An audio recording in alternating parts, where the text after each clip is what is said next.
South Africa's premier bulk port, the Port of Richards Bay, recently celebrated its 40th anniversary. Over the 40 years, the port has expanded to enable the exports of various commodities, as well as increased its export capacity.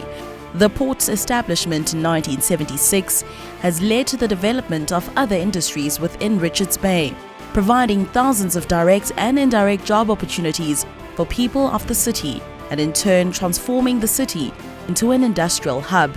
Industrial development remains a priority for economic development in the province of Kwa-Zulu and the country as a whole. The KZN Department of Economic Development and Tourism has over the years endeavored to develop industry-related interventions to stimulate the local economy. These include various sector development programs, including the Richards Bay Industrial Development Zone. It's a very interesting one. Recognizing where we exist as the Richards Bay Industrial Development Zone, located in northern part of Zululand, and our mandate is fundamentally derived from the province's strategic initiatives around economic development in the province. And the Richards Bay area is nominated fundamentally to induce economic development through industrialization, and therefore our mandate interprets itself fundamentally around going out into the market and soliciting and bringing manufacturing enterprises. And this occurs within a framework of a free enterprise zone. So it's a free zone like you typically find free zones in different parts of the world.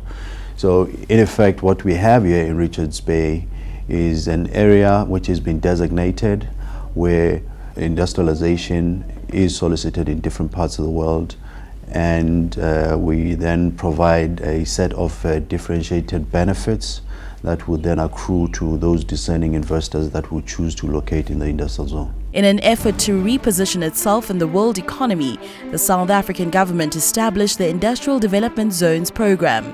The program's main focus is to attract foreign direct investment and export value-added commodities.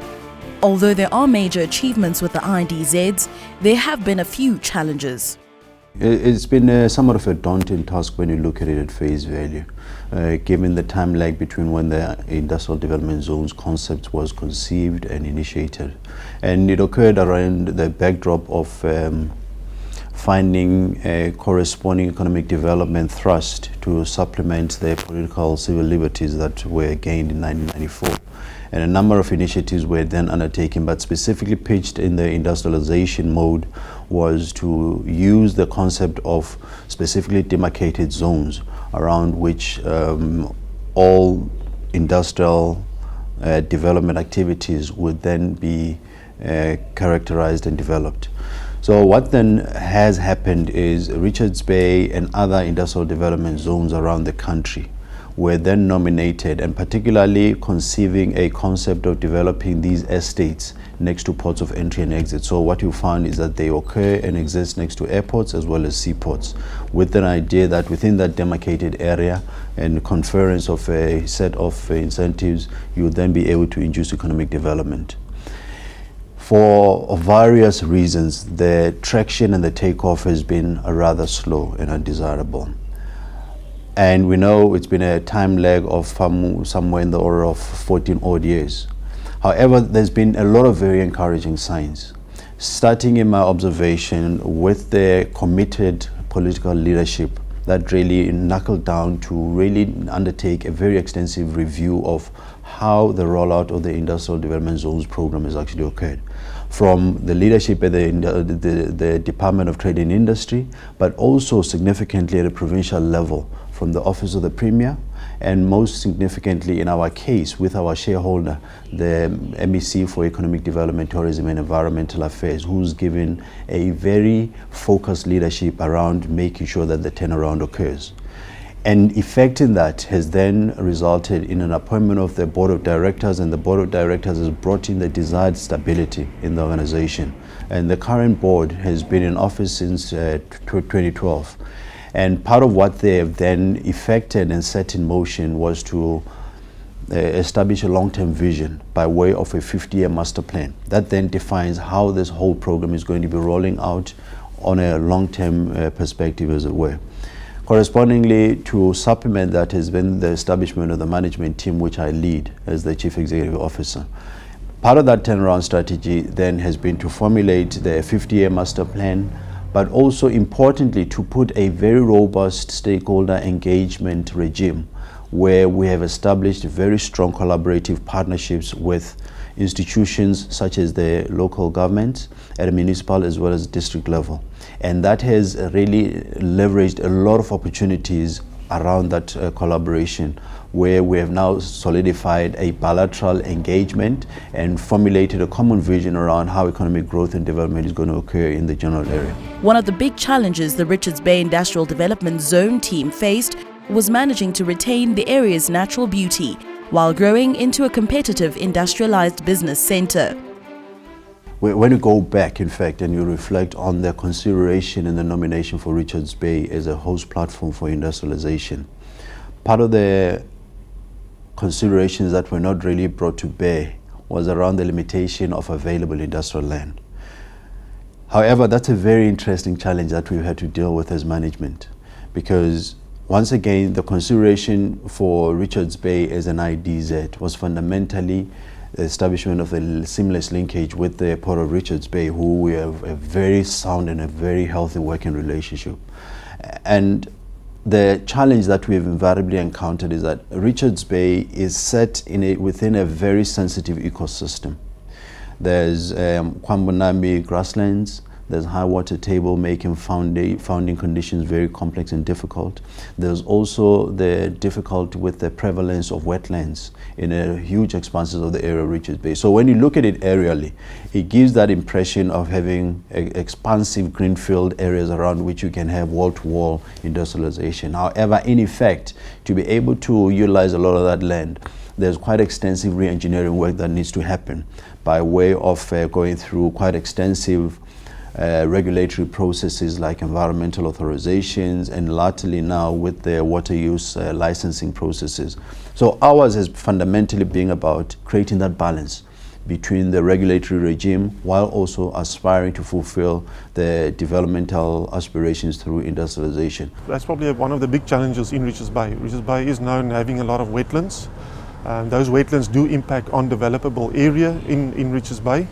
And for us as a developer, it does impact on our land parcels. So you have to mitigate those wetland areas. You have to allow for that. In a lot of cases, we've lost a lot of land due to wetlands.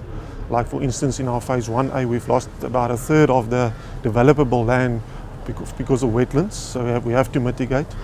The other, I think, critical factor is also the time frames associated with regulatory approvals if there's wetlands in close proximity to a specific phase. Your regulatory approval does take a bit longer in terms of the National Water Act to get those approvals in place, and in terms of the environmental impact assessments. So it does have an impact on us as a developer, I would say time frames and the loss of developable land. Currently, the RBI-DZ land portfolio consists of 3 phases: Phase 1A, 1D and 1F. Currently, only Phase 1A is fully serviced in terms of engineering infrastructure.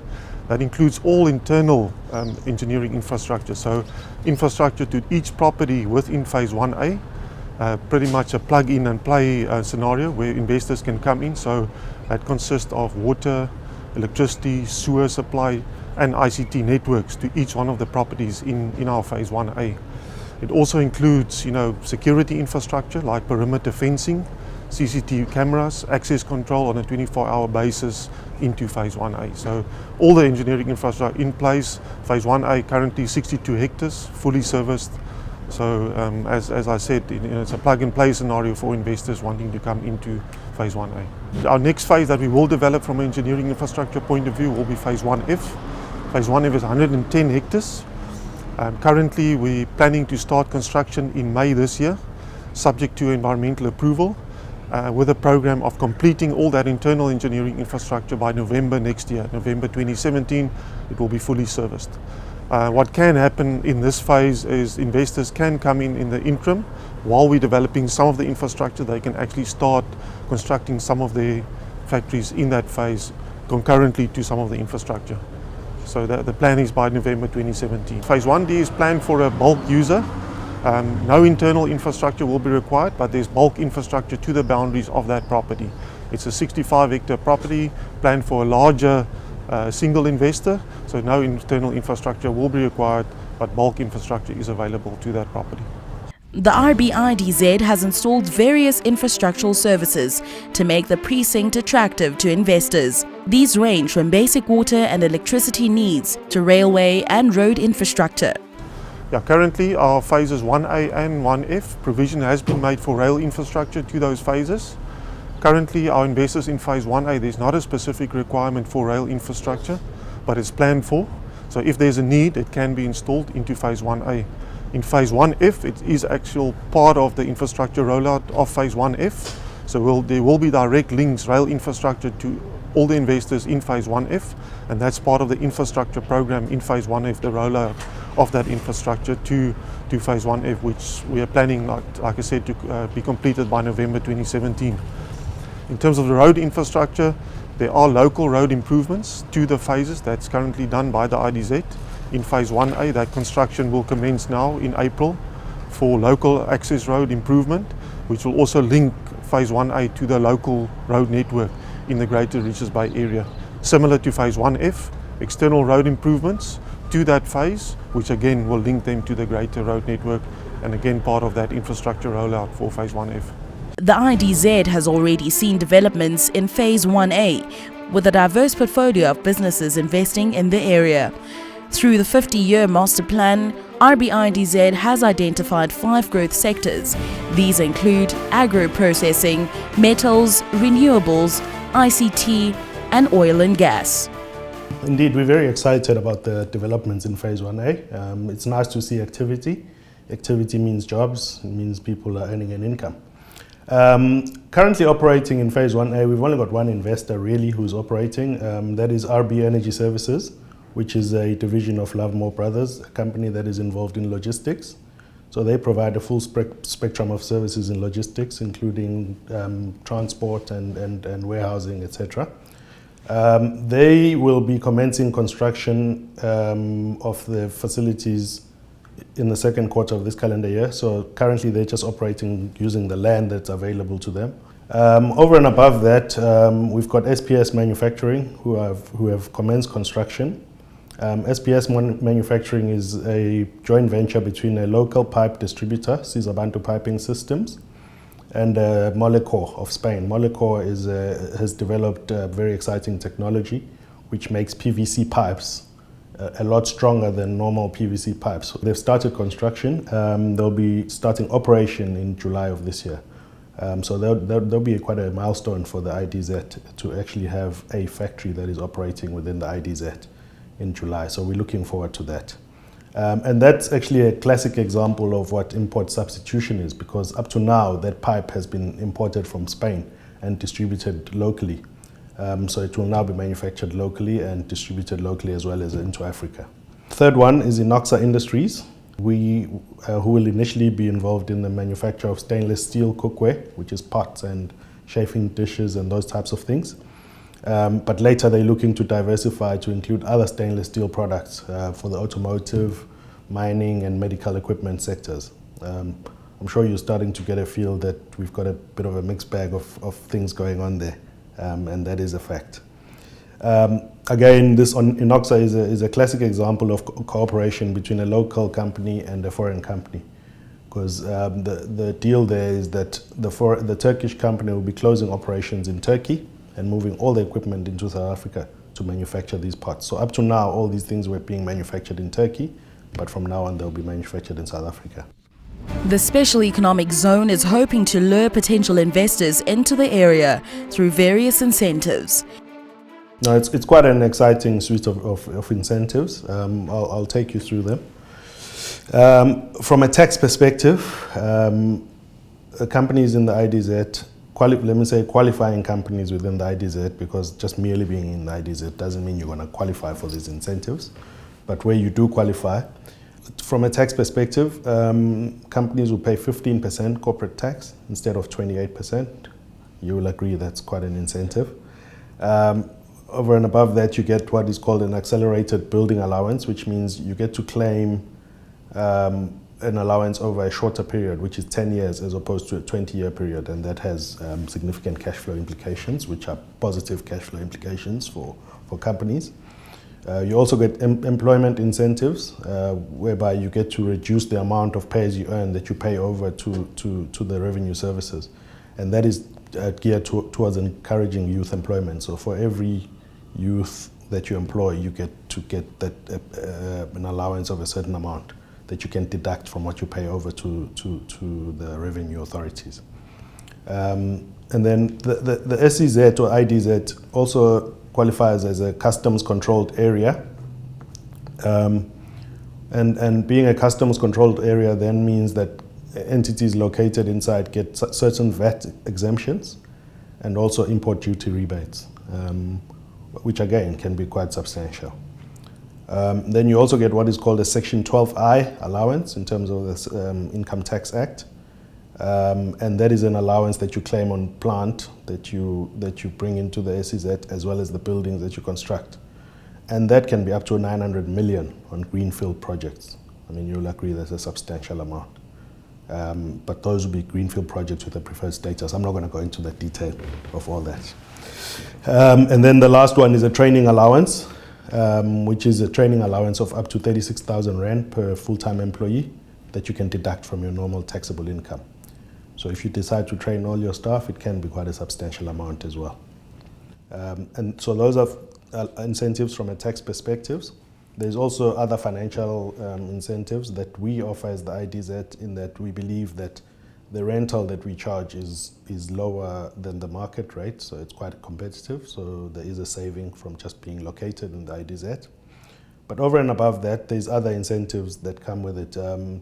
You get to locate within a fully serviced, secure industrial estate. One of the investors, Sibantu Piping Systems, who are in a joint venture with Moleco, a Spanish-based company, are investing 300 million rands in the project.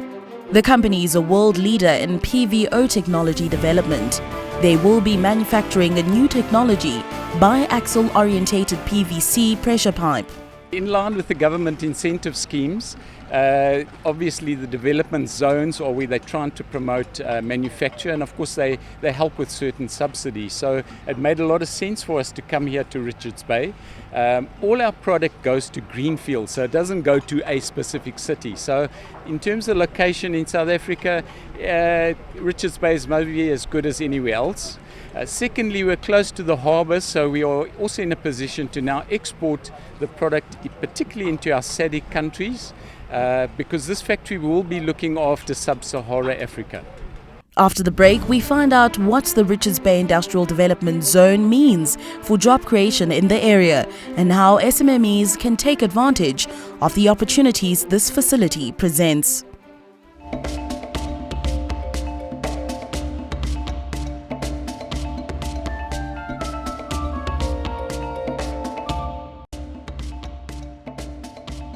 Welcome back to Iron KZN, where we're taking a closer look at the Port of Richards Bay and the Richards Bay Industrial Development Zone.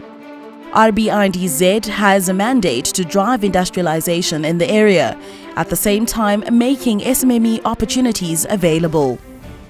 It's fundamentally embedded in our legislative framework, in the manner in which we operate. We are obliged to go and contribute to localization and economic development. And the manner of how we execute that is that in a lot of the projects that we do, and the manner in which we package them in such a manner that there is an opportunity of affording and extending these opportunities beyond just the big known enterprises, but also to the smaller operators.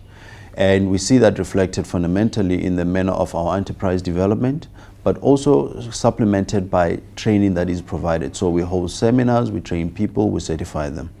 But certainly we also assist and facilitate in their registration into our databases, but also into the national database, which has now been activated from the 1st of April.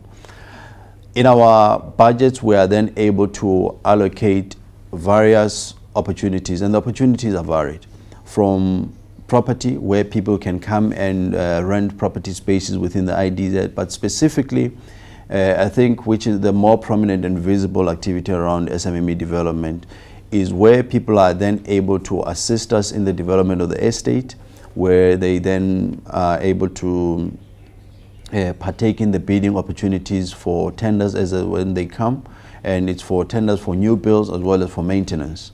And we give specific focus to youth-led as well as women-led companies. And companies, we give certain preference, and we also compel companies that have big contracts to participate in the contracts dissemination in what we call the contract participation goals. And we've only got one operational investor. We've got a lot of activity happening, so obviously a lot of jobs have been created through the construction activity that's happening.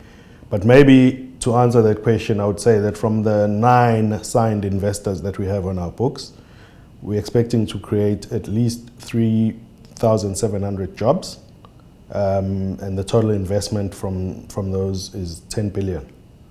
And that 10 billion excludes the TVET that I've mentioned. We don't really consider it an investment, but they will be located in the IDZ and they'll spend 1.5 billion to put up their facilities in the IDZ. SPS was established in Southern Africa in 2002 and has 9 operations, including plants in Mozambique and Swaziland. Don Coleman, MD of SPS Manufacturing, says that their factory will provide many jobs for the local economy. Again, whenever you're going to do something, it is always best to work with the locals. So, I think we provide a lot of work for people like Sanlib, etc. Not just that, we're also going to be creating a lot of work for the workforce in the Richards Bay, which is going through a torrid time at the moment due to other plants closing down, not in our industry, but different industries closing down. So in a way we're encouraging or allowing some extra work to be created here. But I think very importantly the finished product that comes out this factory creates many more jobs. So that's the important thing. So this is the tip of the iceberg. It's what we're going to be able to generate and allow the emerging contractor to use in the marketplace out there. That's the important part, and the number of jobs that will be created from that. Construction company SMMEs Civils was contracted by SPS Manufacturing to build their 300 million rand facility on a 2-hectare plot in the RBIDZ's Phase 1A. They too have hired local. I think it's very important with local people. For us, working with local people is part of our company policy, first of all. 80% of the people or the workforce behind us is employed locally. And that we take even further in terms of the subcontractors and suppliers as well. One of these suppliers is a local SMME, Kwenza Ntombela, MD of Londwa Freight and Construction.